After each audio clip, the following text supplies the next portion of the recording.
21장 요한복음 21장 7절부터 14절까지 말씀.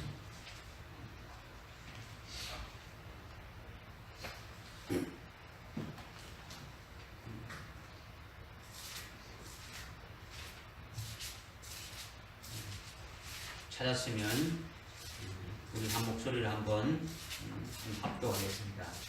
시작. 그때 예수께서 사랑하시는 제자가 베드로에게 말하기를 주시다라고 하니 시몬 베드로가 겉옷을 벗은 채로 있다가 주시다 말을 듣자 어부의 겉옷을 걸치고 바닷속에 뛰어들더라. 다른 제자들은 작은 배로 왔는데 육지에서 그리 멀지 않은 200규빗쯤이므로 거기가 든 그물을 끌고 왔더라. 그리하여 그들이 육지에 닿아서 보니 거기에 숯불이 있고 그 위에 생선이 놓여 있으며 빵도 있더라. 예수께서 그들에게 말씀하시기를 방금 잡은 생선을 좀 가져오라고 하시더라. 시몬 베드로가 배에 올라가서 그물을 육지로 끌어올리니 큰 고리물로 가득 찼는데 150마리더라. 그렇게 많았으나 그물은 찢어지지 아니하였더라. 예수께서 그들에게 말씀하시기를 와서 먹으라 하시니 그가 주신 줄 아는 거로 제자 중에 아무도 능히 누구시냐이까 라고 묻는 자가 없더라. 그때 예수께서 오셔서 빵을 치고 그들에게 주시고 또 생선도 그렇게 하시니라. 이것은 예수께서 죽은 자들로부터 살아나신 후에 이제 제자들에게 세 번째 보이신 것이라. 아멘.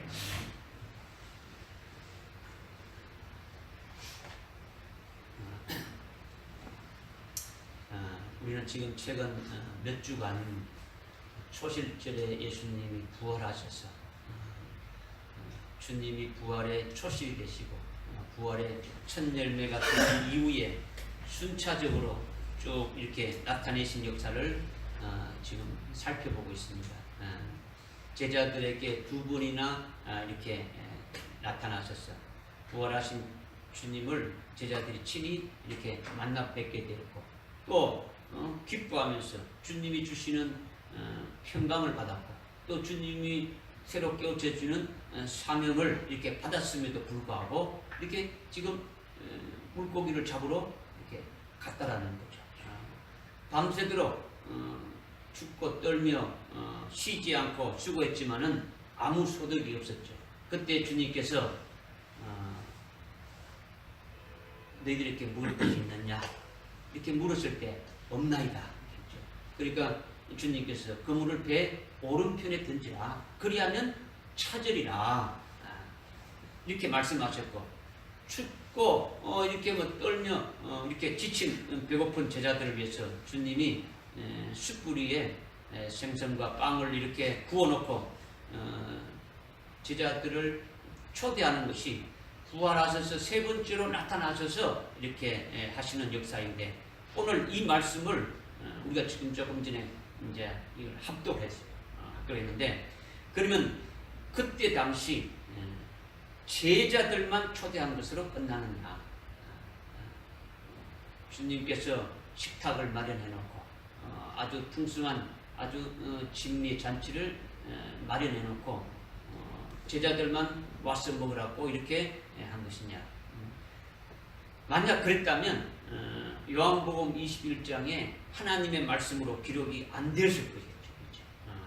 그러니까 이건 하나님의 말씀으로 이렇게 기록했다는 것은 주님은 오늘 우리들에게도 제자들과 똑같이 와서 먹으라고 초대했다는 것을 믿음으로 받는 것이 이게 참된 것이고 이것이 정답이라는 거죠. 할렐루야. 성경에 기록된 그때 역사적인 사건으로만 끝난 것이 아니라 그 예수님은 그때나 오늘이나 영원토록 동일하신 예수님이시므로 오늘 우리들에게도 와서 먹으라고 주님이 말씀하시는 거예요. 그렇기 때문에 주님이 우리를 초대해서 구운 생선을 주시고 빵을 주시는 것을 믿음으로 받아 먹는 것이 중요한 거예요. 그것이 뭐냐는 것을 오늘 우리가 깨닫고자 하는 거죠. 주님이 주시는 숯불에 구운 생선과 숯불에 구운 그 빵을 주시는데 그것을 우리가 받아 먹는 자가 되어지는 것이 중요한데 그것이 무엇냐를 갖다가 깨닫는 게 중요한 거죠. 그러니까 여러분들께 계속 이제 부탁을 드리지만은 매번 드리는 말씀이지만은 여기 지식으로 이걸 받지 말고 믿음으로 정말 성령을 의지해서 이렇게 여러분이 아멘으로 이렇게 받아서 생명이 되기를 원한다라는 거죠. 아멘. 먼저 첫 번째로 7절에 보니까 그때 예수께서 사랑하시던 제자가 베드로에게 말씀하시기를 주시다라고 하니 시몬 베드로가 옷을 벗은 채로 있다가 주시다는 말을 듣자 어부의 겉옷을 거치고 바닷속으로 뛰어들더라. 지금 이렇게 지금 이제 말씀하고 있는 거죠. 그러니까 7절은 지난 주일 말씀했던 1절부터 6절의 말씀과 이렇게 연관되어서 계속 이어지고 있는 말씀이죠. 제자들이 물고기를 잡으러 이렇게 와서 밤새도록 이렇게 고기를 잡았는데 예수님도 제자들이 고기를 잡으러 왔을 때부터 어떻게 합니까? 그때부터 바닷가에 계속 서 계셨는데 예수님인 줄을 알지 못했다라는 거죠. 또 뿐만 아니라 이미 아침이 이렇게 동이 트고 이렇게 밝아오고 있는데 아침이 되었는데도 예수님께서 바닷가에 서 계시나 역시 제자들이 예수님이신 줄 알지 못했다라는 거죠. 지난주에 예수님이 서 계시나 알지 못했다는 것이 무슨 의미인지 우리가 헬라어 그 원문의 단어의 그 문법적인 것을 우리가 참고했지 않습니까? 그죠? 동사는 이미 과거 완료로 이렇게 표현되어 있다는 것이 우리가 무슨 뜻인지 이렇게 깨달았다. 그런데 주님이 그들에게 그물을 배 오른편에 던지라. 그리하면 찾으리라 이렇게 말씀하셨고 그대로 했더니 어떻게입니까? 고기가 그물에 가득 차서 끌어올릴 수가 없게 되어졌더라는 거죠. 이때까지도 제자들 중에 어느 누구도 예수님이신 줄을 아는 자가 아무도 없었다는 거예요. 고기를 끌어올리고 많이 잡혔는데도 6절에 보게 되면 고기가 많이 잡혔는데도 그때 주님이신 줄을 알지 못했다는 거죠. 그런데 7절에 보니까 주시다라고 소리치는 제자가 있는데 그가 누구냐라는 거죠. 그가 누구냐? 주님이 사랑하는 제자 사도 요한이라는 거죠. 주님이 사랑하시는 제자 요한이 주시다 하고 이렇게 시몬 베드로에게 말하자 시몬 베드로가 옷을 벗고 있다가 바로 어부의 겉옷을 걸치고 이렇게 바다로 뛰어내려서 이렇게 주님께로 이렇게 가고 있다고 지금 이렇게 말씀하고 있는데 우리가 여기서 깨달아야 될 중요한 것이 있다는 것이죠. 중요한 것이 있다. 무엇이냐? 누가 주시다 이렇게 주님을 먼저 알고 이렇게 말했냐는 거죠. 주님인 것을 제일 먼저 누가 알아봤느냐라는 거죠. 그죠? 그러니까 주께서 사랑하는 제자다 이렇게 말하고 있는 거죠. 어떤 제자라고요? 이게 주님이 사랑하는 제자예요.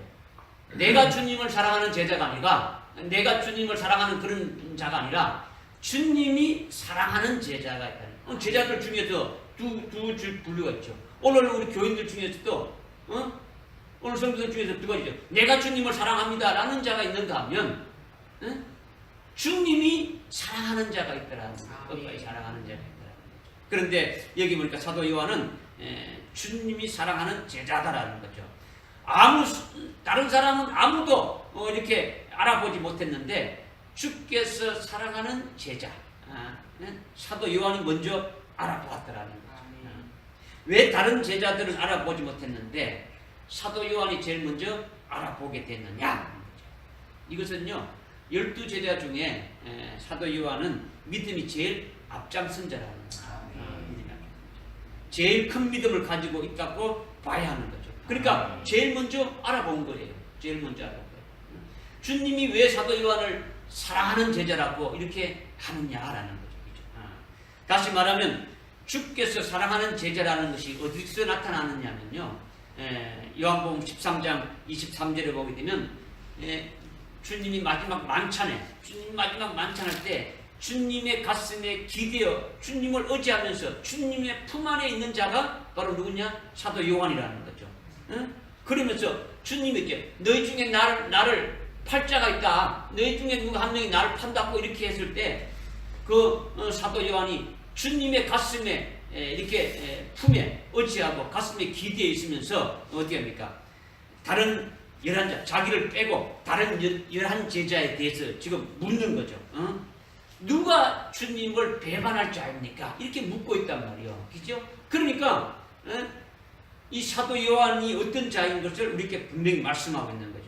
지금 사도 요한이 주님의 품에 기대어 주님 품 안에 있으면서 주님의 사랑 안에 거하고 있기 때문에 자기는 주님을 배반한다는 겁니까? 배반하지 않는다는 겁니까? 배반하지 않는 걸 확신되고 있는 거예요. 주님이 사랑하고 있고 주님이 붙잡고 있고 주님의 사랑 안에 거하고 있고 자기도 주님 사랑 안에 거하고 있으니까, 그러니까 시몬 베드로를 포함한 나머지 11명, 12명 중에서 나머지 11명의 제자들에서 어떻게 되고 있느냐 이렇게 묻고 있는 거죠. 그러니까 나머지 11 제자들은 어떻습니까? 두려워서 떨고 있는 거예요.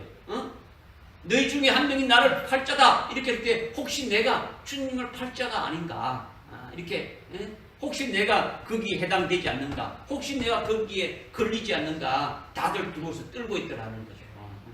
그러니까 주님의 품 안에 기대어 있는 주께서 사랑하는 제자, 즉 사도 요한은 주님의 사랑 안에서 주님의 사랑을 깨닫고 있고 주님의 사랑으로 이렇게 받아서 주님의 사랑으로 인해 가지고 주님을 사랑하고 있는 거예요. 그죠? 자기가 사랑하는 게 아니라 주님이 사랑하는 그 사랑을 받아서 자기도 주님을 사랑하고 있다라는 거죠. 이렇게 주님의 사랑에 이끌려서 주님을 따라가면서 주님을 사랑하다 보니까 사도 요한이 뭘 어떻게 할 수 있는 게 하나도 없다는 거죠. 그죠? 주님의 사랑에 이끌려서 살다 보니까 주님을 팔려야 팔 수가 없다라는 거죠. 없다라는 거죠. 그러나 시몬 베드로나 다른 여자들, 다른 11 제자들은 어떻게 됩니까? 내가 주님을 사랑하는 자이죠. 여러분들이 이제 15절 이하에 읽어보면 시몬 베드로가 나오죠. 내가 주님을 사랑한다고 계속 고백하고 있는 거예요. 내가 주님을 사랑한다고 고백하고 있는 거죠. 그러니까 내가 주님을 사랑하니까 문제가 있으면 어떻게 되는 겁니까? 실족하고 넘어지는 거예요. 주님이 사랑하는 자는 그를 꽉 붙들고 있으니까 넘어질래도 넘어질 수 없고, 넘어지는 것도 주님이 넘겨뜨려야 넘겨지는 거고 이루어지는 거죠. 그러나 내가 주님을 사랑하는 자는 내가 문제가 있고 내가 실족하게 되면 내가 주님을 넣어버리고 그냥 넘어지게 되지 보는 거죠. 그러니까 그런 믿음은 보장이 안 되지.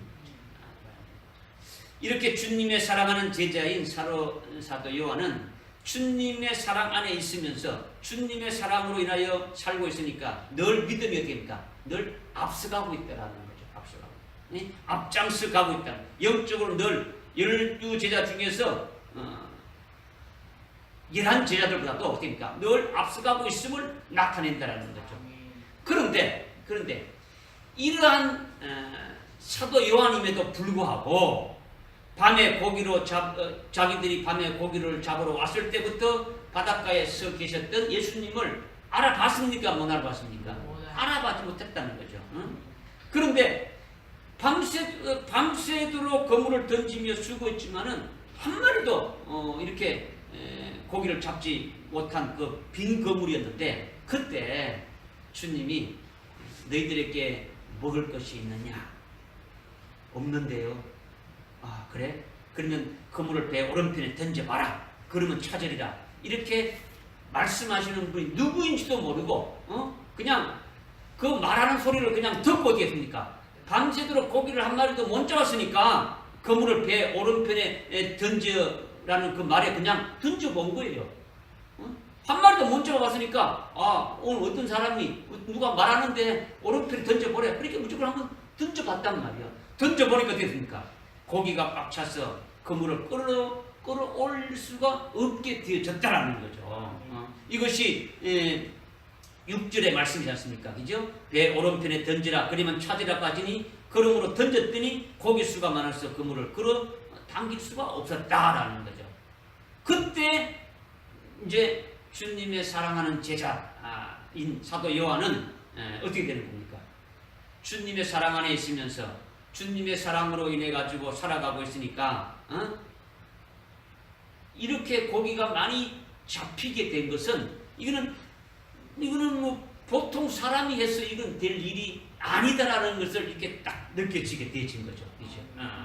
그러니까 분명히 누가 말해서 그물을 배 오른편에 던졌기는 던졌는데 이렇게 고기가 가득 이렇게 그물에 가득 채워진 것은 이거는 분명히 주님이 아니면 이런 일을 할 수 없다라고 딱 생각이 되어지는 거예요.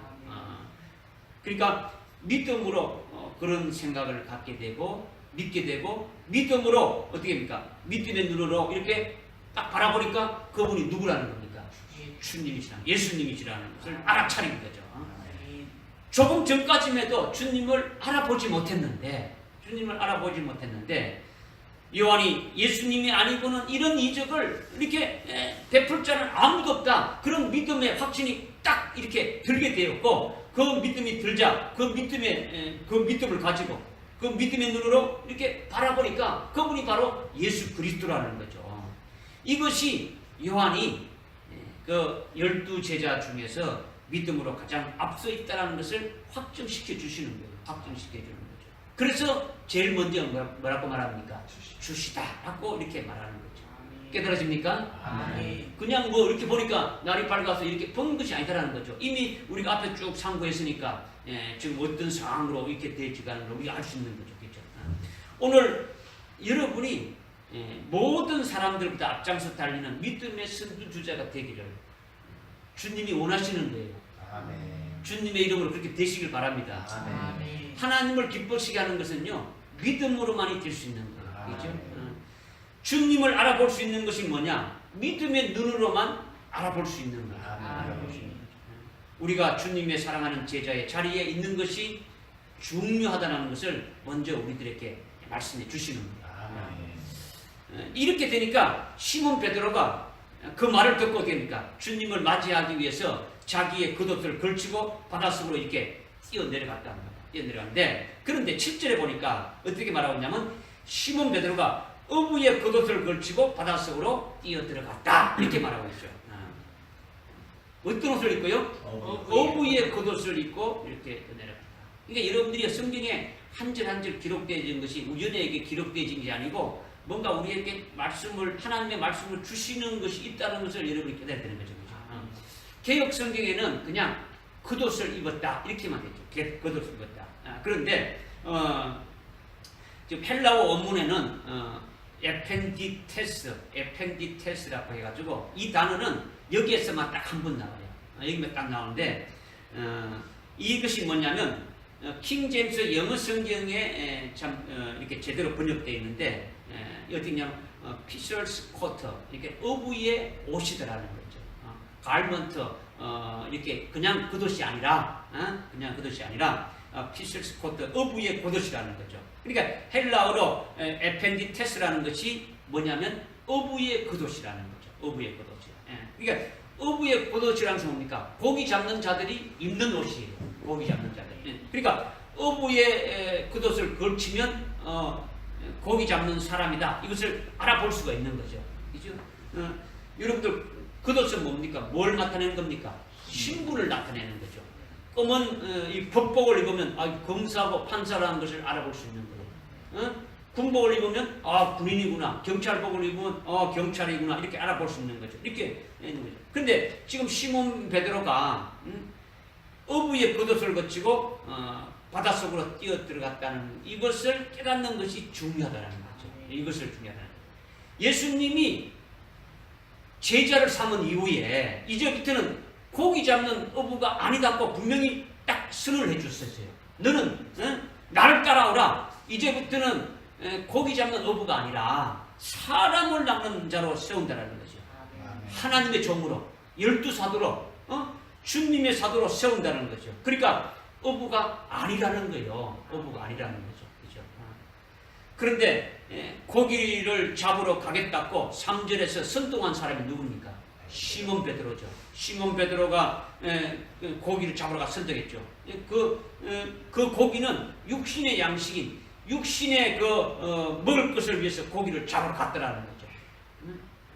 옛날에 제자로 부름 받기 전에 그 어부의 자리로 돌아갔다라는 거죠. 주님이 제자를 부르기 전에 어부였지 않습니까? 그 자리로 돌아갔다는 거죠.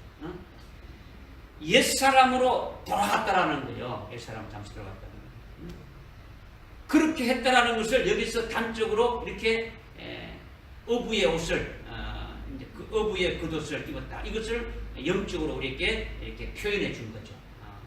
지금 우리가 이렇게 말씀을 상고해 본 적이 있지만은 20장 21절에 보니까 예수님이 첫 번째로 나타나셔서 너희에게 평강이 있을지어다 이렇게 하시면서 내 아버지께서 나를 보내신 같이 나도 너희를 보낸다. 다시 제자로서의 사명을 이렇게 주셨는데도 이렇게 다시 고기를 잡으러 왔단 말이야. 제자의 신분으로 제자의 옷을 입혀 주셔서 그 길로 가도록 이렇게 했는데 그것을 던져버리고 어떻게 됩니까? 어부의 옷을 입었다는 거야.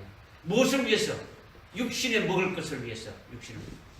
그래서 어부의 옷을 걸쳐 입고 바닷속으로 뛰어 들어가서 주님을 만나러 가고 있는데 그런데 그 옷을 걸쳐 입기만 했지 띠를 띠지 않았다는 거예요. 띠를 띠지 않았다는 거죠. 그 유대인들이 입는 옷을 알죠? 이렇게 우리처럼 뭡니까? 긴 옷을 입지 않습니까? 그죠? 이렇게 허리띠를 이렇게 하는 우리처럼 이렇게 이러는 것이 아니단 말이죠. 바지에 매는 허리띠가 아니단 말이죠. 두루마기처럼 그렇게 되어 있지 않습니까? 그죠? 띠를 두르지 않고 그냥 걸치고만 있으니까 그것을 그냥 걸치고 있으니까 언제든지 또 벗겨질 수 있는 모습이 될 수 있음을 말씀해 주고 있는 거예요. 그러니까 그것이 벗겨지지 않으면 어떻게 됩니까? 띠를 띠는 것이 중요한 거예요. 뭘 띠는 중요하다고요? 띠를 띠는 거예요. 벌거벗은 자가 되지 않으면 띠를 띄어야 하는 거예요. 그런데 시몬 베드로는 그것을 걸치기만 했지 띠를 띠지 않았더라는 거예요. 띠를 띠지 않았더라는 거예요. 이것은 시몬 베드로가 앞으로 큰 실수를 또 할 것을 예견하고 있는 거예요. 지금 베드로가 지금 어떤 모습으로 있습니까? 겉옷을 완전히 걸치고 있지 않았죠. 완전히 벗어버렸죠. 벗어버리고 다녔단 말이요. 왜 그러냐? 겉옷에 띠를 띠지 않으니까 겉옷은 얼마든지 그냥 벗어지는 거예요. 그것이 뭡니까? 주님의 말씀과 정반대로 그냥 잘못된 길로 가고 있다는 거죠. 그러니까 지금 겉옷만 이렇게 걸쳤다는 것은 띠를 내지 않았다는 것은 앞으로 또 베드로가 큰 실수를 하게 될 것을 이미 말씀하고 있더라는 거죠.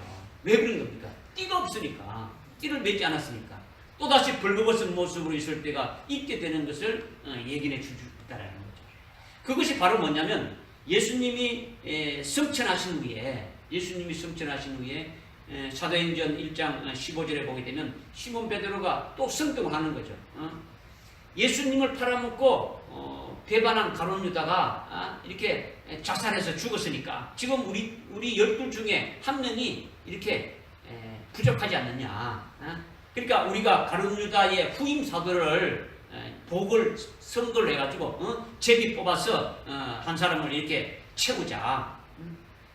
우리가 똑같이 주님을 따라다녔고 우리같이 훌륭하게 신앙생활을 이렇게 잘하고 있고 주님이 승천하실 때까지 이렇게 함께했던 자 중에서 제비를 뽑아가지고 이렇게 세우자. 이렇게 시몬 베드로가 되니까 승천을 했죠.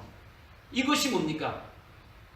허리띠를 풀어놓고 결국 벌거벗은 모습을 이렇게 나타낸 큰 실수라는 것을 우리에게 말씀해 주고 있는 거예요. 왜냐? 주님의 제자는 사람이 내가 주님의 제자 하겠습니다 이렇게 되는 게 아니다라는 거죠. 사람이 뽑아서 세우는 것이 아니더라는 거죠. 주님이 원하는 자를 택해서 주님의 제자로 이렇게 세우는 거예요. 가룟 유다는 뭡니까? 처음부터 부를 때에 제자로 이렇게 그냥 이거 그걸 처음부터 부를 때 그는 막이라고 말했죠. 막이라고 했죠. 그러니까 그는 주님의 제자로 세운 것이 아니라 예수님이 아버지의 뜻을 이루기 위해서 아버지의 뜻을 이루는데 필요한 하나의 도구로 그냥 사용한 거예요. 그는 주님이 십자가의 죽임을 당하는데 그 필요한 하나의 도구로 사용했더라는 거죠. 그렇기 때문에 주님은 이미 12 중에 하나를 이미 택해놓은 것이 있어요. 택해놓은 자가 있다는 거예요. 그 자가 누구냐면 이미 사도 바울을 모태로부터 택정해 놓았다라고 말씀하고 있는 거죠. 12 사도에 바울을 택정해 놓고 다메섹 도상에서 그를 사도로 이렇게 불렀더라는 거죠. 아멘. 그러니까 주님의 제자는 사람들이 이렇게 마음대로 제비 뽑아서 세우는 것이 아니더라는 거죠. 아멘. 깨달으십니까? 아멘.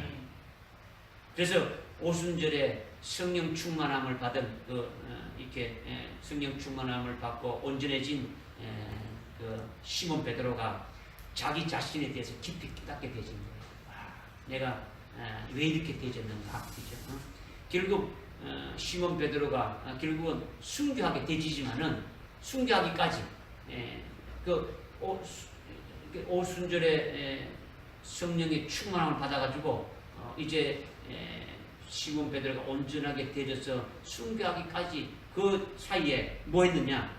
갑바도기니아, 비두니아, 본도, 소아시아 지역에 있는 흩어져 있는 수많은 그리스도인들을 어떻게 했습니까? 자기와 똑같은 순교의 신앙으로 이렇게 세우는 일을 했는데 그들에게 보내는 편지가 뭡니까? 편지를 썼죠. 어떤 편지를 썼습니까? 베드로 전서와 베드로 후서에 이렇게 말씀 썼죠. 거기 베드로 전서 1장 13절에 보게 되면 자신이 그것에 띠를 동이지 않았다라는 것을 이미 깨닫고 있는 거죠. 늘 자기가 걸치고 있었다는 것을 깨닫는 거예요. 그러니까 벌거벗은 것도 모르고 벗겨진 것도 모르고 벌거벗고 수치스러운 그 모습으로 이렇게 다닌 것이 이 가슴이 맺혔기 때문에 어떻게 그렇게 말하냐? 너희는 생각의 허리띠를 동이라는 거죠. 동이라. 그리고 정신을 차리고 그리스도가 나타나실 때에 너희에게 줄 그 온전한 그 은혜를 끝까지 따라라. 이렇게 지금 막 이렇게 강조를 하고 있는 거죠. 강조를 하고 있는 거죠. 그러니까 생각의 허리띠를 동이라는 거예요. 그냥 우리가 입은 그냥 몸에 입은 이 옷을 동이라는 게 아니라 생각의 허리띠를 동이라는 거죠. 그리고 정신을 차리고 신앙 무장이 되어지면 주님 재림하실 때에 그분이 주실 은혜인 칭찬과 존귀와 영광을 이렇게 다 받게 되는 것이다. 이것을 베드로 전서 1장에서 굉장히 강조하면서 이렇게 쓰고 있단 말이에요. 오늘 그리스도인들은 믿음 안에서 생각의 허리띠를 동해야 되죠. 믿음의 허리띠를 동이라는 거죠. 우리가 예배소서 5장에서도 했지만 진리의 허리띠를 동이라고 했지 않습니까? 그죠? 진리의 허리띠를 꽉 매야 되는 거예요. 그러니까 영으로 시작해서 육으로 마치는 일이 있으면 안 된다는 거예요.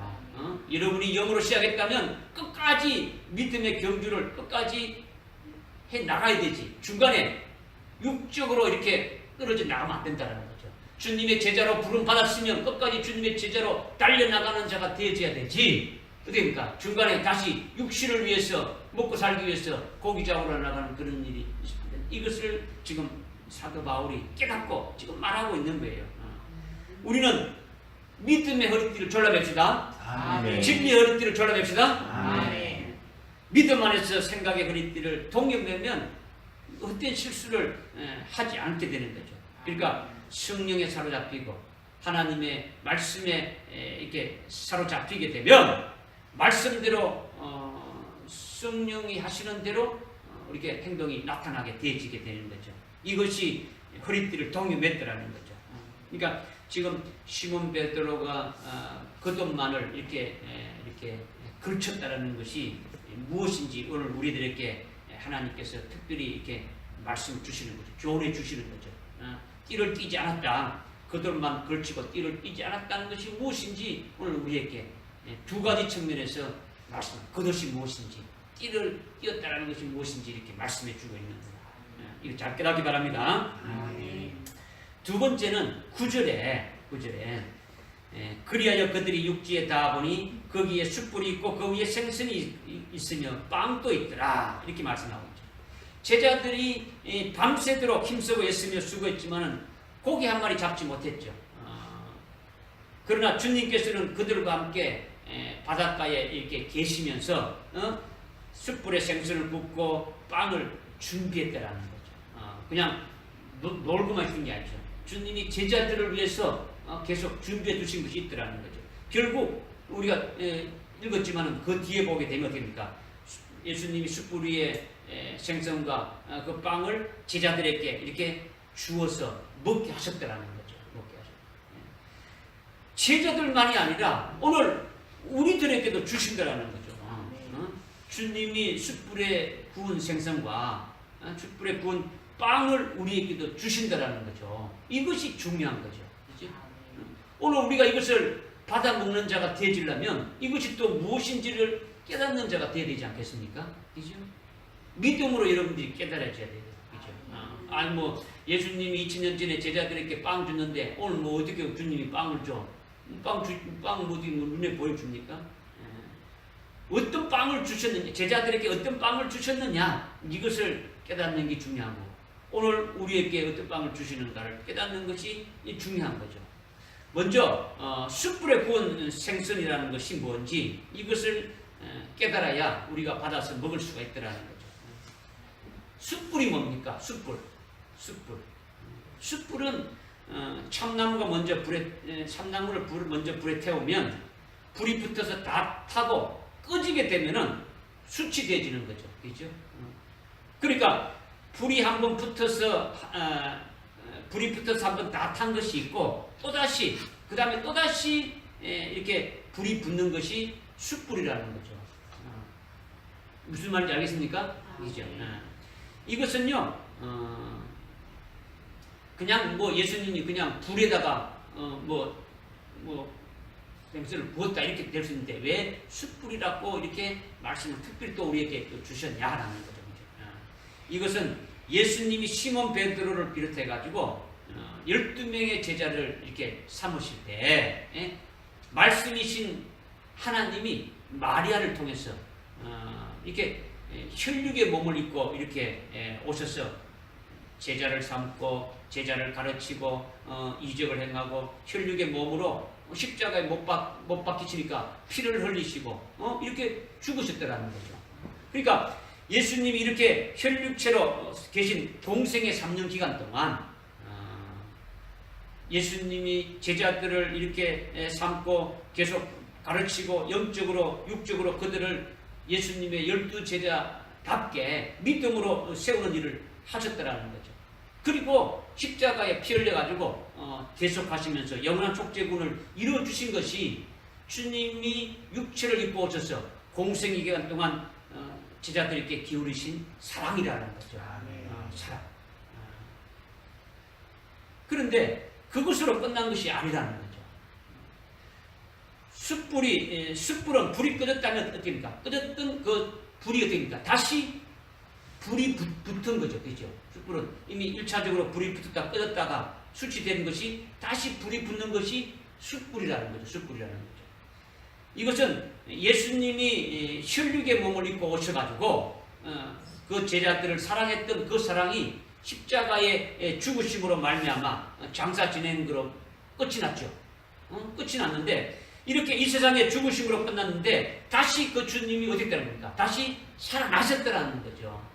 부활하셨더라는 거죠. 부활하셔서 다시 제자들의 그 찌꺼기가 있는 잘못된 길로 가고 있는 그들을 바로 잡아주기 위해서 찌꺼기를 빼내주고 이렇게 하시면서 제자들을 온전케 하는 그와 같은 사랑을 지금 베푸시고 있더라는 거죠.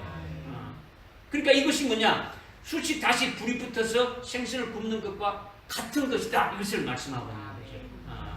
그러니까 숯불은 뭘 말하냐면 하나님의 사랑의 불이다라는 거예요. 뭘 불이다고요? 하나님의 사랑의 불이다라는 거죠. 그러니까 누가복음 12장에 봐도 어떻게 말하냐면 예수님이 내가 땅에 불을 던지러 왔다는 거죠. 이 땅에 불을 붙이러 왔다는 거예요. 그 불이 뭐냐? 주님의 사랑의 불을 말하는 거예요. 주님의. 내가 너희를 사랑하는 것 같이 너희도 사랑하라. 주님이 십자가에 달려 죽으시는 그 사랑을 지금 말씀하고 있는 거죠. 그러면 생선은 뭘 말하냐? 오늘날 제자들을 말하고 오늘 우리들을 말하는 거예요. 주님의 사랑의 불에 우리가 어떻게입니까? 우리를 완전히 온전한 자 되게 이렇게 만드시는 거예요. 생선은 어디에 사는 생선입니까? 짠 바닷물이죠, 그죠? 짠 바닷물을 마시면서 사는 그 물고기처럼 죄악 세상에서 이 바다는 죄악 세상이죠. 죄악 세상에서 죄를 물 마시듯이 이렇게 살아가고 있는 것이 오늘날 제자들이고 오늘 우리들이라는 거죠. 이런 우리들을 사랑의 불로 우리를 온전케 하시는 것이 구원 생성되게 하신다는 것을 말씀하고 있는 거죠. 할렐루야. 이렇게 제자들을 한 번이 아니고 두 번이나 주님의 사랑으로 이렇게 쏟으시는 거죠. 처음에는 공생의 혈육의 이렇게 몸으로 그들에게 영적으로 육적으로 온전케 하시는 사랑을 이렇게 부으셨는데 또다시 부활하셔서 두 번째로 됩니까? 그들에게 온전한 제자로 이렇게 세우시기 위해서 사랑을 쏟으시고 있더라는 거죠. 그래서 주님의 사랑에 의해서 제자들이 주님이 주시는 그 사명이 무엇인가를 깨닫게 되어지는 거예요. 주님의 그 사랑에 의해서 구원 생선처럼 되어진다는 것은 이제 주님으로부터 자기들에게 주신 사명이 무엇인가를 깨닫게 되어지고, 그리고 자기들이 지금 잘못된 길로 가고 있다는 것을 어떻게 합니까? 회개하게 되어지는 거죠.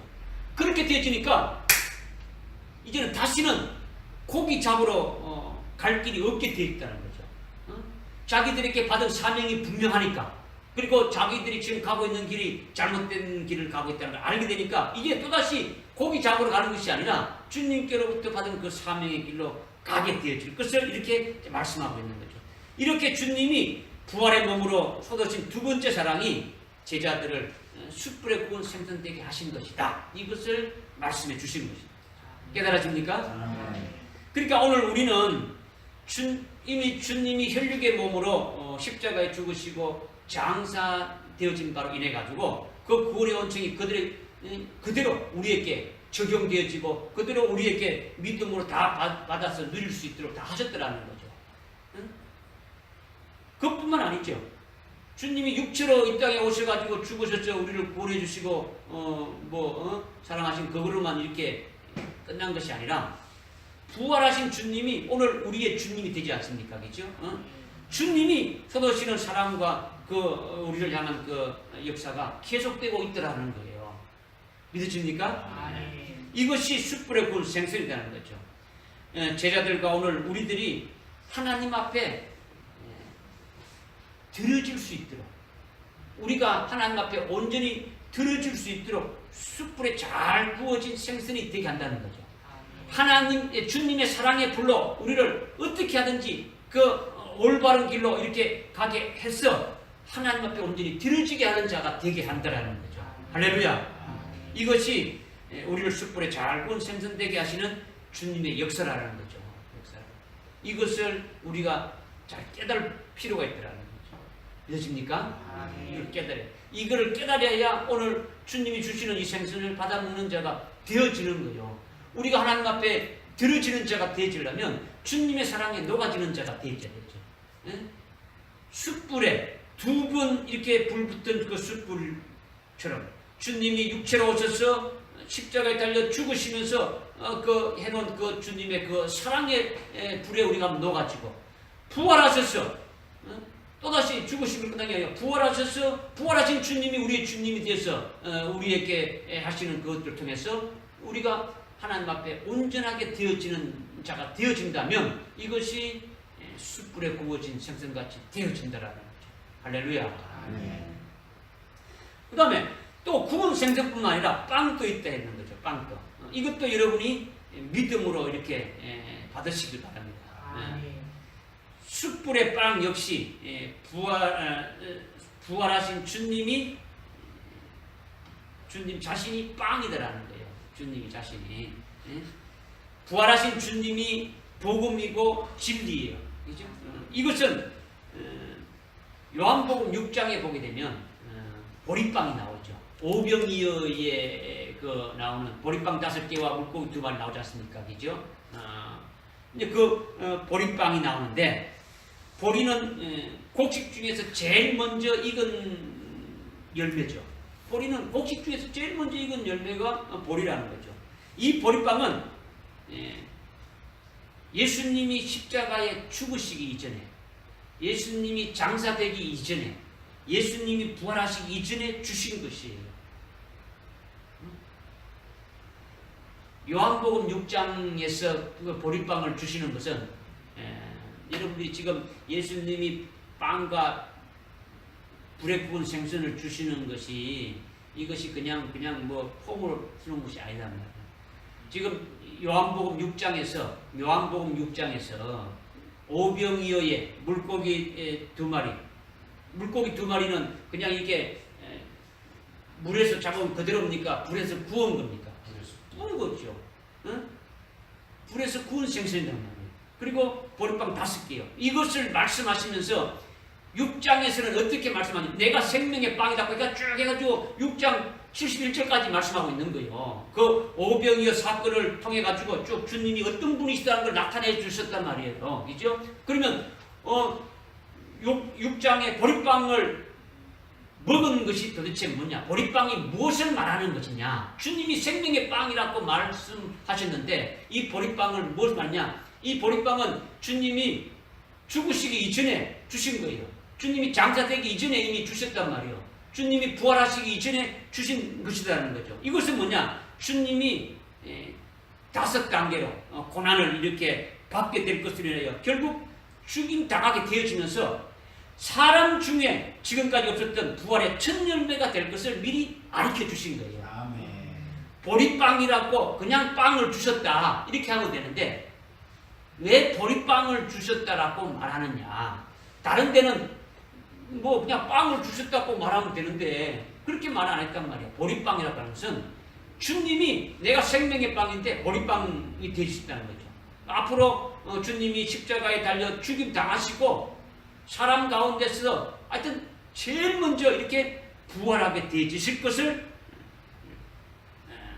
말씀해 주신 거예요. 이것이 뭡니까? 부활의 첫 열매가 될 것을 말씀해 주셨다는 거죠. 이것을 가르쳐 준 것이 보리빵이라는 거죠. 그러니까 보리가 곡식 중에 제일 먼저 익는 것과 같이 예수님이 앞으로 그렇게 제일 먼저 부활하시는 것이 보리빵이라는 거죠. 그러니까 이것은 주님이 아직까지 죽으시기 이전에 부활하지 아니한 주님이 주시는 빵이 요한복음 6장의 보리빵이라는 거죠. 여러분이 나중에 한번 읽어보십시오. 6장에 한번 읽어보라고. 뒤에 계속 이어지는 것이 뭐냐? 주님이 내가 생명의 빵이다. 이 빵을 먹는 자는 영원히 죽지 아니한다. 이 말씀을 쭉 이렇게 끝까지 하신단 말이에요. 그러면 들어보십시오. 그러면 오늘 본문 9절에서 이렇게 무슨 9절에서 말씀하고 있는 빵은 무슨 빵입니까? 그냥 빵이에요. 그냥 빵. 그냥 빵이란 말이에요. 보리가 안 들어갔단 말이에요. 그냥 빵이라 했어요. 그냥 빵. 지금 주님은 빵을 주는 주님은 여기 지금 9절 본문 9절에서 주는 빵을 주는 예수님은 어떤 예수님이십니까? 부활하신 예수님이요. 요한복음 6장의 예수님은 아직 부활하시기 이전에 앞으로 고난받고 부활의 첫 열매가 되신다는 것을 말씀하시는 것을 보여준 것이 보리빵이고 이제 예수님이 부활하셨다는 거죠. 부활이 실현되어졌다는 거죠. 실현되어졌으니까 지금 이 빵은 요한복음의 6장의 보리빵과 똑같은 동질의 생명의 빵이라는 거죠. 믿어집니까? 아멘. 제자들에게 오늘 우리들에게 주님이 생명의 빵이 되어주시는 거예요. 이 빵은 실현된 보리빵과 같은 거예요. 보리빵과 같단 말이에요. 6장의 보리빵과 질이 똑같다는 거죠. 동질이라는 거죠. 부활의 첫 열매가 될 것을 나타낸 계시로 보리빵을 주셨는데 주님이 부활하신 후에 이미 보리빵이 다 실현되셨으니까 부활하신 주님이 주시는 빵은 바로 보리빵과 똑같은 거예요. 그죠? 보리빵을 먹은 자만이 이 빵을 먹을 수가 있는 거예요. 아멘. 믿으십니까? 아멘.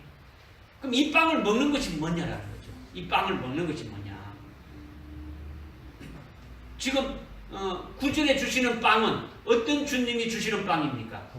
부활하신 주님이 주시는 빵이단 말이에요. 그죠? 그러니까 이 보리빵을 먹게 된 요한복음 6장에서 보리빵을 먹으면 주님처럼 고난받으며 주님 가신 길을 따라가게 해서 결국 주님처럼 죽임당하고 부활하게 될 것이다. 이것이 이루어지는 것으로 주신 것이 보리빵이라는 거죠. 그런데 이제 부활하신 주님이 주시는 이 빵을 먹게 되면 어떻게 되는 것입니까? 주님이 현재 어떤 모습으로 빵을 주시는 겁니까? 부활하셨는데 부활하신 주님이 영광의 몸을 가지신 분이다라는 거죠. 그냥 뭐 우리처럼 이런 뭐 몸뚱아리 갖고 있는 그냥 대충 이런 몸이 아니더라는 거죠. 하늘에 속한 분의 그 영광된 몸을 가졌다는 거죠. 시공간을 초월하고 그야말로 이 땅에 있을 수 없는 그와 같은 영광된 몸을 가지신 분이라는 거죠. 그래서 그분이 주시는 빵을 먹으면 부활하셔서 영광된 몸을 입고 계신 그분이 주시는 그 빵을 먹게 되면은 우리도 주님의 그 영광된 모습과 똑같은 모습이 될 것이다. 네? 이렇게 해주시는 것이 바로 주님이 숯불에 구운 그 빵을 먹는 자가 되어진다라는 거죠. 할렐루야. 부활하게 해주신다라는 거예요. 부활하게 해주실 뿐만 아니라 이거는 미래적인 것이 아니라는 거죠. 부활하신 주님 안에서 그렇게 해주신다라는 거예요. 죽음을 보지 않고 살아서 믿는 자로 부활한 자와 똑같이 그렇게 살게 하신다라는 거죠. 누가? 부활하신 주님이 주시는 빵을 먹게 되면 그렇게 되신다는 거죠. 믿으십니까? 주님이 나는 부활이고 생명이니 나를 믿는 자는 영원히 죽지 않지 않습니까? 주님을 믿는 자는 죽는 데 있습니까? 죽지 않는 데 있습니까? 죽지 않는 데 있지 않습니까? 부활의 주님을 믿는, 부활의 주님이 주시는 빵은 그것이 우리에게 뭐가 되어지는 겁니까? 복음이 되고 그것이 진리가 되어지는 거예요. 믿으십니까? 그러니까 주님이 지금 주시는 빵은 어떤 빵입니까? 구원의 빵이죠. 영화 구원에 이른 빵이다. 구원의 복음으로 믿는 자는 구원으로, 그죠? 은혜 주님으로 믿는 자는 은혜의 진리에 주는 거죠, 그죠? 그 빵을 먹는 거죠. 우리는 뭡니까? 영화 구원에 이르는 빵으로 먹는 자가 되진다라는 거죠. 가장 주님이 부활하신 그 주님과 똑같은 영화로운 부활의 모습이 되게 하시는 그 생명의 빵이 되게 하신다라는 거예요. 할렐루야. 그것을 계시해서 숯불에 구운 빵으로 이렇게 표현하고 그것을 주셨다라는 거죠. 할렐루야. 숯불에 구운 생선과 숯불에 구운 빵이 무슨 의미로 이렇게 주시는 것인지 깨달으십니까? 이것을 믿음으로 깨달아야 오늘 받아 먹는 자가 되어지고 거기에 이렇게 되어지는 거예요. 그 다음 11절에 보니까 시몬 베드로가 배에 올라가서 그물을 육지로 끌어올리니 큰 고기들로 가득 찼는데 153마리더라. 그렇게 많았으나 그물은 찢어지지 아니하였더라. 이렇게 말씀합니다. 밤새도록 고기 한 마리도 잡지 못하고 있는 그들에게 주님이 너희에게 먹을 것이 있느냐? 아니요, 없어요. 이렇게 하니까 그러면 배 오른편에 그물을 던지라. 그러면 찾으리라. 이렇게 해서 던졌더니 그물이 가득 찼는데 큰 고기가 153마리더라라는 거죠. 이 153마리가 바로 뭡니까? 제자들이 먹을 양식이더라는 거죠.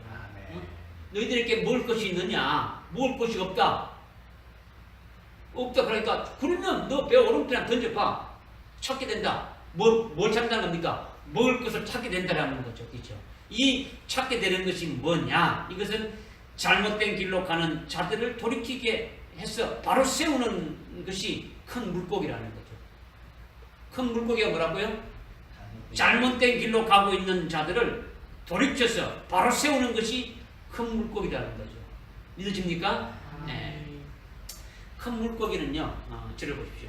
큰 물고기는 요나서에서 나와요. 요나서에서 나오는데 하나님의 선지자인 요나에게 하나님 말씀했죠. 니느웨를 가서 이렇게 하나님이 주시는 말씀을 전하라 했는데 니느웨를 평소에 좋아하지 않던 그 요나가 어떻게 했습니까? 하나님의 말씀을 버리고 정반대로 이렇게 다시스로 도망가는 거죠. 선지자의 사명을 어떻게 합니까? 내던져버린 거죠. 엉뚱한 길로 가는 거죠. 하나님이 니느웨로 가라 했는데 그냥 하나님의 그 말씀을 버려버리고 다시스로 도망가는 거예요. 응? 선지자의 사명도 버려버리고 하나님의 말씀을 주시면 다 버려버리고 도망가고 있는 거죠. 그렇게 가는 중에 하나님이 어떻게 했습니까? 바다에 풍랑을 일으켜서 큰 물고기로 요나를 삼키겠다라는 거죠. 요나가 큰 물고기에 삼킨 바 되어서 요나서 2장 2절에 보니까 큰 물고기 뱃속에서 하나님께 부르짖었다 이거지. 큰 물고기 속에 들어가면 사람이 살 수 있어요, 없어요? 없지. 거기 어떻게 한번 여러분들이 큰 물고기 뱃속에 들어갔다고 생각을 해봐요. 거기 어떤 고통이 있는가를 여러분 알지 않겠습니까? 그죠? 숨을 제대로 쉴 수 있겠습니까? 빛이 있습니까? 온갖 먹은 것들로 냄새나는 그와 같은 그런 속이라는 거죠. 그죠? 그러니까 큰 물고기 뱃속이 바로 뭐냐면 스홀의 뱃속이다 이렇게 말하고 있죠. 스홀이다. 히브리 말로 스홀은 뭐냐면 히브리어로 스홀이라고 했어요. 그 고래 뱃속에 들어갔는데 요나서 2장에 보게 되면 그것이 바로 히브리어로 스홀이라는 거죠. 그 스홀이 뭐냐? 음부라는 거죠. 음부와 같은 뜻으로 이렇게 하는 거죠. 킹 제임스 우리 성경에는 한글 성경에 번역해놨는 것은 지옥으로 번역했는데 이게 잘못된 거예요. 큰 물고기 뱃속이 음부와 같더라는 거예요. 음부와 같다는 거죠. 부자와 나사로의 비유를 알고 있지 않습니까? 부자가 음부의 불꽃 가운데 고통하는 것과 같이 굉장히 고통스러운 곳이 뭐라는 겁니까? 음부라는 거죠. 음부라는. 이것이 뭐냐? 요나를 회개시키고 깨우쳐서 하나님의 선지자로 이렇게 바로 세우게 하는 그 작업을 어디서 했다는 겁니까? 큰 물고기 뱃속에서 했더라는 거죠. 큰 물고기. 회개하고 돌이키고 고통이 따르게 한다는 이것을 큰 물고기로 이렇게 라는 것을 이렇게 말씀해 주셨다는 거예요. 이걸 우리에게 제자들에게 이거 보여주신 거예요. 그러니까 지금 시몬 베드로를 비롯해 가지고 7 제자들은 지금 뭘 하고 있습니까? 예? 지금 7 제자들은 뭘 하고 있어요?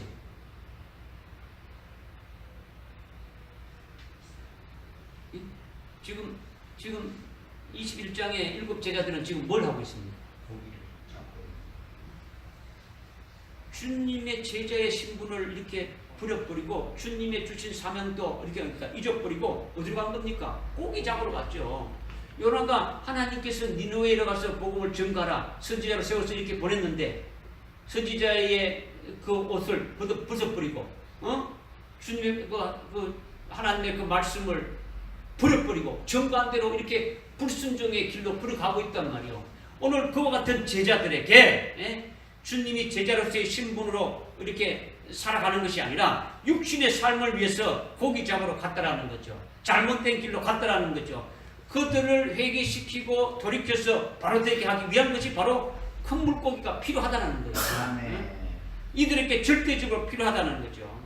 요나와 똑같이 그들을 깨우치고 회개시켜서 주님이 주시는 사명을 감당하는 자로 변화시키게 하기 위해서는 큰 물고기가 필요하다는 거죠. 이것을 찾았다라는 거예요. 너희에게 먹을 것이 있느냐? 없습니다. 그러니까 배 오른편에 그물을 던져라. 그리하면 찾으리라. 뭘 찾느냐? 잘못된 길로 가는 너희들을 돌이키고 올바른 길로 가게 하는 먹을 양식을 찾게 되어진다는 거죠. 이것이 큰 물고기 153마리라는 거죠. 그러면 이 큰 물고기 153마리라는 것이 이거 도대체 뭐냐? 그냥 큰 물고기라고 하면 되지 또 큰 물고기 153마리는 뭐냐? 이거는 모세의 율법이 창세기, 출애굽기, 레위기, 민수기, 신명기 이게 모세의 율법인데 모세의 율법이 153장으로 되어 있더라는 거죠. 창세기, 출애굽기, 레위기, 민수기까지가 153장이에요. 신명기는 율법을 다시 한번 재론한 거예요. 이거 앞에 했던 말을 다시 한번 이렇게 재론했기 때문에 중복되지 않게 이렇게 빼고 모세 오경의 그 율법이 창세기부터 민수기까지가 153장의 계명이라는 거죠. 몇 장의 계명이라고요? 153장의 계명이라는 거죠. 모나미 볼펜이 아니에요. 이제 모나미 볼펜은 153마리의 큰 물고기를 잡았으니까 우리도 이렇게 153 이렇게 하면 이렇게 될 것이다 이렇게 했다는데 이게 그런 의미가 아니죠. 그렇죠? 153장의 계명은 무엇이냐? 율법의 계명이 뭐냐? 로마서 7장 12절 14절에 말씀하시는 것이 율법은 예수를 믿고 구원받은 그리스도인들에게 이 율법은 어렵고 거룩하고 선하고 신령한 것이고 영적인 것이 된다고 이렇게 말씀하고 있는 거예요. 응? 율법이 뭐라고요? 구원받은 그리스도인들에게 뭐가 된다고요? 어려운 것이고 거룩한 것이고 선한 것이고 신령한 것이고 영적으로 이렇게 영적인 것이 되어진다고 말씀하고 있는 거죠. 그러니까 율법의 계명은 우리를 정죄해서 죽이는 것이 아니라 우리에게 영법이 되어서 신령한 법이 되어서 우리를 어떻게 한다고요? 살리는 법이 된다는 거죠. 할렐루야. 구약의 율법은 정죄해서 죽였지 않습니까? 가늠하라. 가늠했다고 됩니까? 죽였죠. 그죠? 근데 주님이 오셔서 어떻게 했습니까? 그 법을 어떻게 했습니까? 온전케 했죠. 그리스도 안에 있는 우리들, 복음 안에 살고 있는 우리들은 어떻게 합니까? 그 법이 어떤 법이 되어지는 겁니까? 우리를 살리는 법이 되어지는 거죠. 온전케 하는 법이 되어진다는 거죠. 할렐루야. 그러니까 예수 믿고 구원받았으니까 율법의 계명이 필요 없는 겁니까? 필요 있는 겁니까? 필요 있는 거예요. 필요 있는 거죠. 예수님이 율법을 폐하러 온 것이 아니라 율법을 온전케 하러 오셨다고 했지 않습니까? 네? 예수를 믿고 구원받은 그리스도인들이 복음 안에 사는 그리스도인들이 자라나고 잘못된 데서 돌이키고 영이 온전히 길러져서 결국은 하나님의 아들 그리스도의 그 분량에까지 수준에 이르고 그리스도와 똑같은 형상에 이르게 되려면 무엇이 필요하느냐?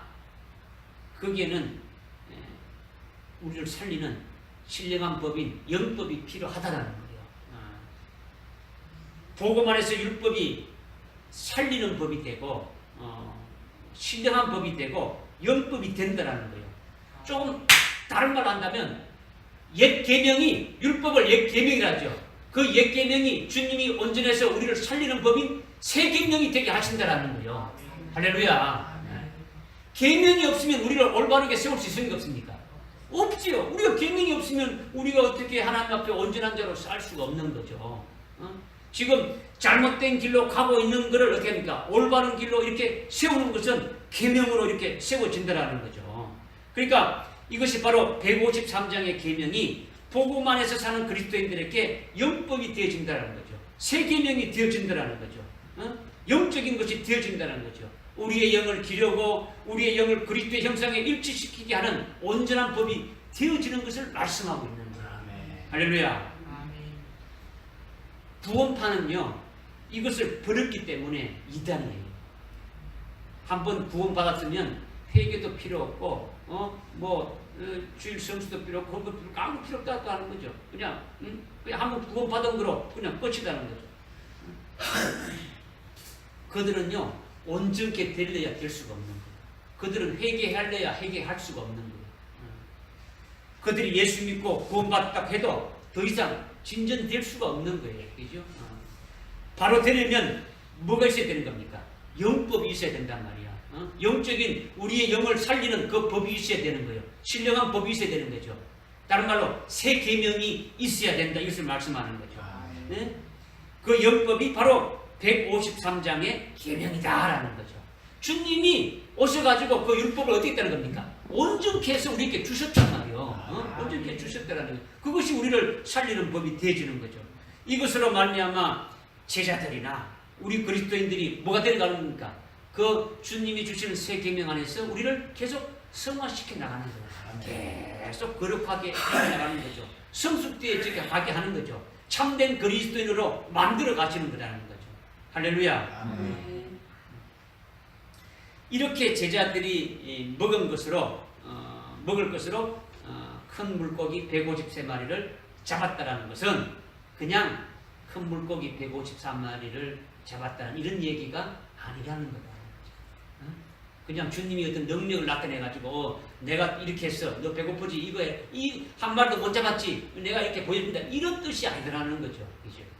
주님이 지금 세 번째 나타나셔서 잘못된 길로 가고 있는 그 제자들을 바로 세우는 그 일을 지금 주님이 하시고 있는 거예요. 하시고 있는 거죠. 그죠? 부활하신 주님께서 제자들을 숯불에 구운 생선 되게 하고 그들을 온전케 하기 위해서 150마리의 큰 물고기를 그들에게 살리는 법이 되고 율법이 되고 그들에게 필수 불가결한 그런 양식이 되도록 이렇게 주셨다라는 거예요.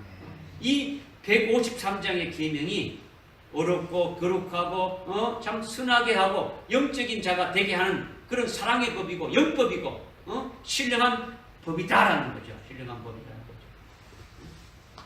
이것을 제자들에게 153마리의 큰 물고기가 잡힌 것을 통해서 깨닫게 해주십니다. 깨닫게 해주십니다. 믿어집니까? 주님이 너희에게 먹을 것이 있느냐? 없더라고 하니까 제자들에게 먹을 것을 준 것 같이 오늘 우리들에게도 똑같이 주었습니까? 안 주었습니까? 주었죠. 뭘로 주었습니까? 네? 뭘 주었어요? 오늘 그리스도 안에 살고 있는 우리들, 복음 안에 살고 있는 자들에게 세계명으로 주셨지 않습니까? 세계명으로 우리를 올바른 길로 가도록 살리지 않습니까? 물고기 그냥 뭐 줘가지고 이 물고기 이거 가지고 뭘 하라는 이걸 말하는 게 아니다라는 것을 제자들로 하여금 깨닫게 하기 위해서 그렇게 하신 거다라는 거죠. 하신 거다. 우리의 영을 바로 세우기 위한 계명을 주셨다라는 거예요. 이것을 깨닫는 자가 그 주님의 그 이루신 그 새 계명 안에서 자기를 계속 어떻게 됩니까? 성화시키면서 거룩하게 하면서 온전케 나가는 것이 되어져야 되죠. 할렐루야. 마지막으로 12절과 13절에 보니까 예수께서 그들에게 말씀하시기를 와서 먹으라 하시니 그가 주이신 줄 아는 거로 제자 중에 아무도 감히 주시라고 묻는 자가 없더라. 그때 예수께서 오셔서 빵을 집어 그들에게 주시고 또 생선도 그렇게 하시니라 이렇게 말씀하셨는데 예수님이 이미 9절에 숯불에 생선과 빵을 준비해 놓고 있고 그 다음에 10절에 주님께서 방금 잡은 그 물고기가 있지 않느냐 좀 생선을 가지고 오라 이렇게 했는데 그것이 153마리의 큰 물고기인데 그것을 좀 가져오라 해서 그래서 큰 잔치를 마련해 놓고 그들에게 와서 먹으라고 하는 거예요. 그죠? 지금 숯불에 구운 생선도 있고 주님 숯불에 구운 빵도 있고 지금 잡은 뭘 가버렸습니까? 153마리의 고기를 좀 가지고 오랬죠.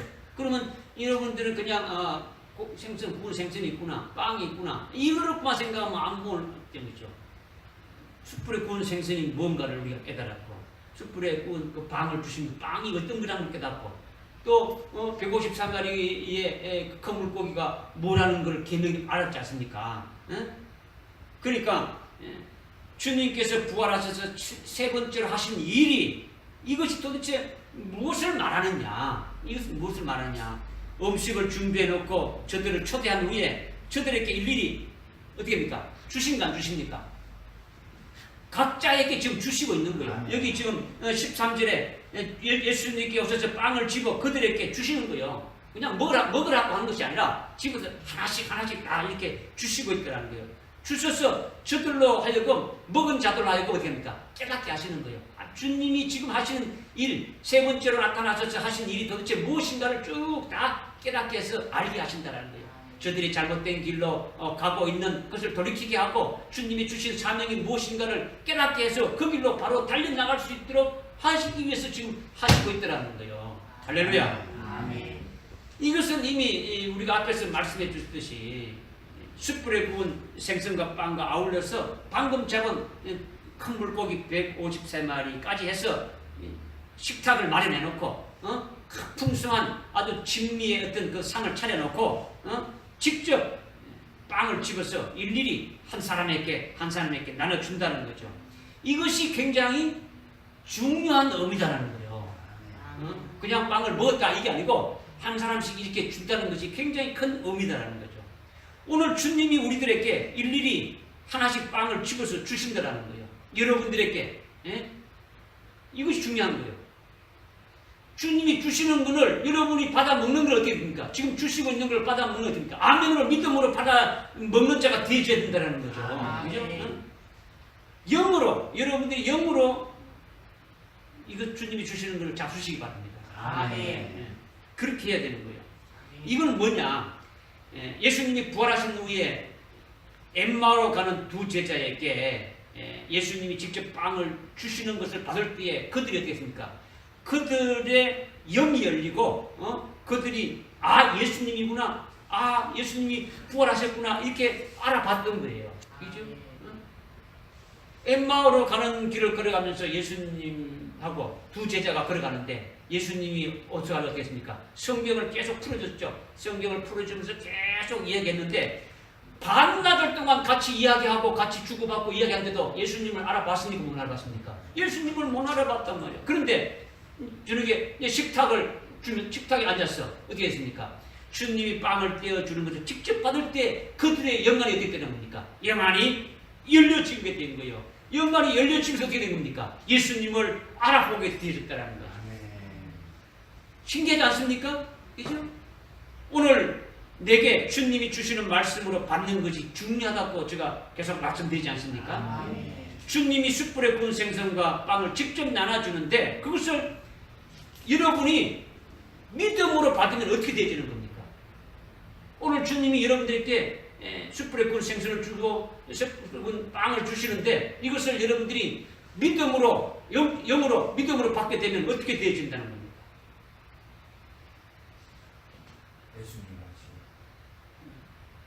지금까지 희미했던 영안이 열려지지 않겠습니까? 그죠? 엠마오가 두 제자들이 주님을 알아보게 된 것은 영안이 열려서 주님을 알아보게 된 거예요. 주님이 주시는 그 빵을 직접 받게 됐을 때 비로소 알게 되어진 거예요. 그죠? 부활하신 주님께서 직접 주시는 것을 받으니까 영안이 활짝 이렇게 열리고 밝아지는 것이라면 주님이 우리에게 직접 주시는 말씀을 믿음으로 받을 때 당연히 우리의 영안이 어디에 되는 겁니까?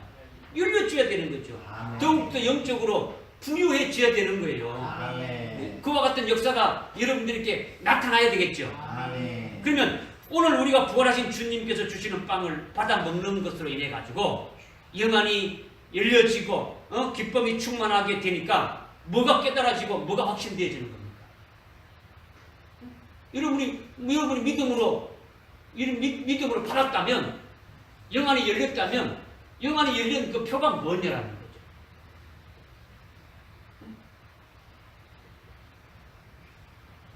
여러분이 아멘하고 주님 주시면 받았으면 부활하신 주님이 주시는 빵을 여러분이 받았어요.